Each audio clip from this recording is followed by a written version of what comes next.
समाजवादी धर्मनिरपेक्ष गणतांत्रिक साधारणतंत्र रूपे गठन करने दृढ़ संकल्प नहीं और एहर नागरिकन को सामाजिक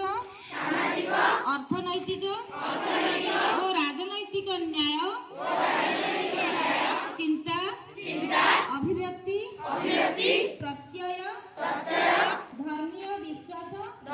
विश्वास एवं उपासनार स्वतंत्रता स्थिति और सुविधा सुजोगर